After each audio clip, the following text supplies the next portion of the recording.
Bismillahirrahmanirrahim. Assalamualaikum warahmatullahi wabarakatuh. Alhamdulillahirrahmanirrahim. Wabihi nasta'inu ala umuri dunya waddin. Wassalatu wassalamu ala asyrafil anbiya'i wal mursalin wa ala alihi wa sahbihi ajma'in, amma ba'du. Bersyukur kehadirat Allah Subhanahu wa taala yang telah melimpahkan segala nikmatnya buat kita semua, masih memberi kesehatan, kenikmatan, umur juga, sehingga kita masih bisa merasakan bulan Ramadan tahun ini gitu ya. Salawat serta salam semoga tetap tercurahkan kepada junjungan kita Rasulullah Muhammad SAW yang kita nantikan syafaatnya di yaumul akhir. Baik teman-teman semua, semoga selalu dalam keadaan sehat, selalu dalam keadaan bahagia, selalu dalam keadaan yang bersih gitu ya. Semoga juga selalu dalam lindungan Allah Subhanahu wa taala gitu. Kali ini kita akan sedikit belajar mengenai rukun berpuasa. Pas banget nih ya, di bulan Ramadan ini kita bahas tentang puasa gitu.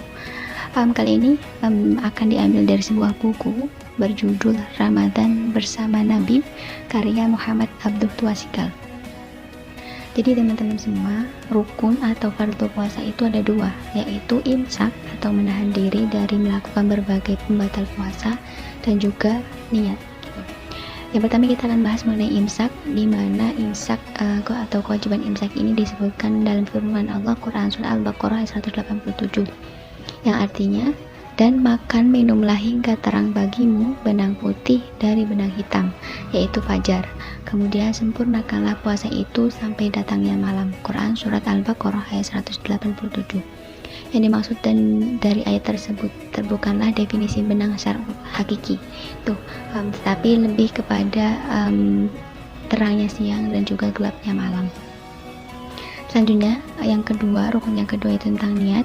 Perihal niat yang sudah kita tahu ya, sudah kita sering dengar berdasarkan hadis Umar bin Khattab, Rasulullah SAW bersabda, innamal a'malu binniyat, sesungguhnya setiap amalan tergantung pada niatnya.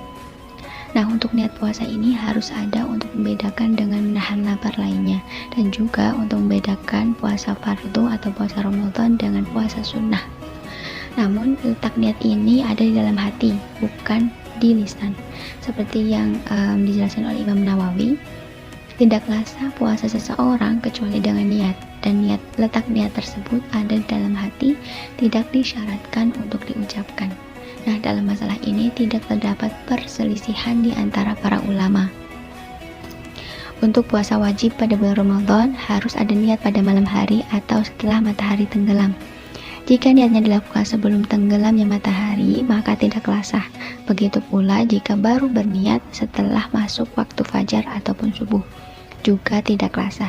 Jadi kewajiban berniat pada malam hari adalah berdasarkan hadis dari Ibnu Umar, dari Hafsah, di mana istri Nabi SAW, Nabi Muhammad SAW bersabda, barang siapa yang tidak berniat sebelum fajar atau subuh, maka puasanya tidaklah sah. Kemudian teman-teman, Aisyah meriwayatkan juga, pada suatu hari Nabi SAW menemuiku dan bertanya, apakah kamu mempunyai makanan? Kami pun menjawab, tidak ada ya Rasulullah. Beliau berkata, kalau begitu saya akan berpuasa. Kemudian beliau datang lagi pada hari lain, dan kami pun berkata, wahai Rasulullah, kami telah diberi hadiah berupa hais. Hais ini makanan ataupun makanan yang bisa dikonsumsi gitu ya, yang terbuat dari kurma, samin ataupun keju gitu. Maka beliau pun berkata, bawalah kemari, sesungguhnya dari pagi tadi aku berpuasa. Nah, dari hadis tersebut Imam Nawawi mengatakan bahwa dalil di atas adalah dalil bagi mayoritas ulama bahwa boleh berniat pada siang hari sebelum waktu zawal atau matahari tergeser ke barat pada puasa sunnah gitu.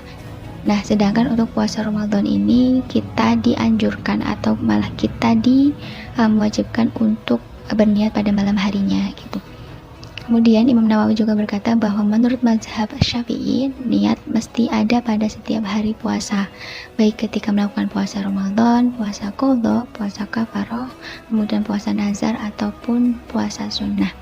karena puasa antara hari yang satu dan hari lainnya tidak berkaitan satu dan lainnya. Jika satu hari puasa batal, maka tidak merusak lainnya. Dan ini berbeda dengan ibadah haji dan rakaat-rakaat sholat. Oke, mungkin itu yang bisa disampaikan teman-teman semuanya. Terima kasih banyak untuk bersedia menyempatkan waktunya untuk mendengarkan sampai akhir. Semoga teman-teman selalu dalam keadaan sehat, selalu dalam lindungan Allah, dan selalu dilancarkan ibadah puasanya, dan selalu dalam jalur kebaikan gitu. Mungkin itu. Terima kasih banyak. Jazakumullah khairan buat teman-teman semuanya. Wassalamualaikum warahmatullahi wabarakatuh.